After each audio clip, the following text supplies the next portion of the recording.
quem não sabe nada sobre o Hectare. O cara ficou os últimos 2 anos sequestrado num cativeiro lá no Afeganistão, soltaram ele e agora voltou para terra aqui e descobriu que tem um fundo novo aí, Hectare, né? HCTR, né? Ele é um fundo de 2018, então ele vai fazer ainda 3 anos, agora em agosto, inclusive.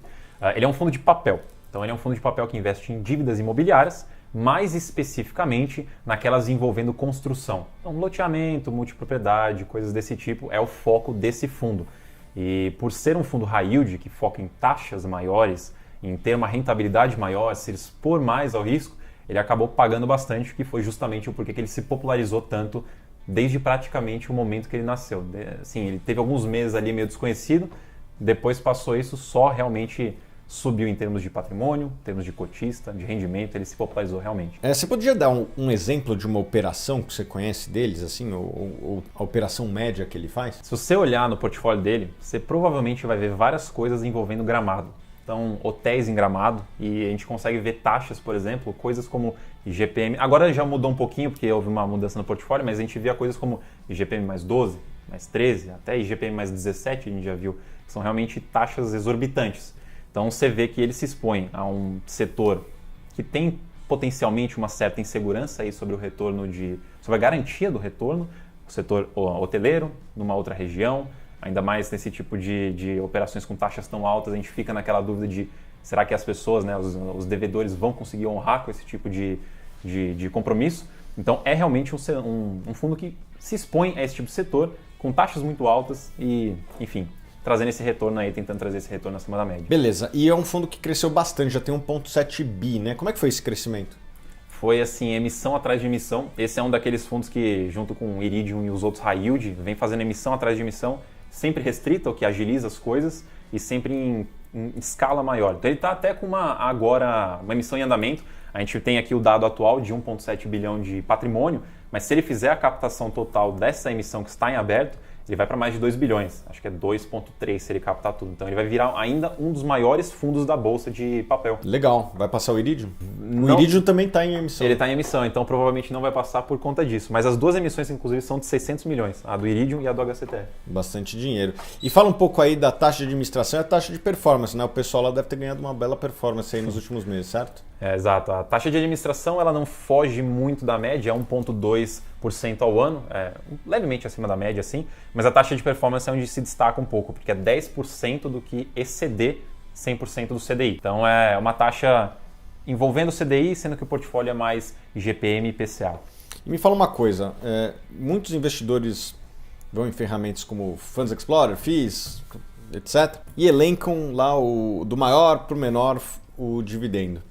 E vai ver o Hectare aí pagando quase 20% nos últimos 12 meses. A pergunta é, esse yield é sustentável? Então, esse é o ponto mais importante que você precisa analisar nos fundos imobiliários. Entenda da onde veio a renda, por que ela é o que ela é, para onde ela vai.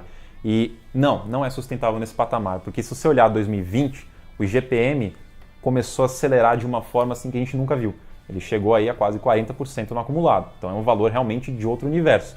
E o portfólio do HCTR na época era muito voltado para o IGPM. Então, por conta disso, ele conseguiu pagar muito mais. Porque o portfólio de um fundo de papel é mais reativo a essas oscilações do índice. Ele paga lá uns juros mais uma correção monetária, que é paga para você todo mês. Então, o IGPM sobe, o fundo paga mais. O IPCA sobe, o fundo paga mais. Todos que tiverem esses indexadores. Então, o HCTR ele conseguiu se aproveitar muito em 2020 do IGPM. De lá para cá ele reduziu bastante a exposição, eu tenho até um gráfico aqui mostrando que ele tem aproximadamente 20% hoje de IGPM, então ele já alterou um pouquinho esse portfólio. Antes era muito mais, hoje agora está mais em IPCA, com um pouquinho mais da metade do portfólio. E com o IPCA subindo, aí tende também a oscilar os rendimentos para cima. Você acredita que esse dividendo vai ser quanto nos próximos 12 meses? Olha, ele tem pagado aí um pouco abaixo de R$2. Então isso daí dá 1%, 1,3% mais ou menos aí do que ele vem pagando recentemente. Com o IPCA subindo e o IGPM com uma ideia de descer, imagino que ele deva manter alguma coisa nesses patamares, acima de 1%, né? Legal. E é um fundo high yield, isso significa que tem riscos também, né, pessoal? Nunca compre um ativo somente pelo yield, você tem que entender o risco que tem por trás. E todo high yield Vem com risco bastante alto, ou pelo menos acima da média, certo? Então, lógico, a gente não vai ter uma rentabilidade tão alta de graça assim, senão todo mundo investia nisso, todo mundo ganhava dinheiro com isso, todo mundo saía feliz disso.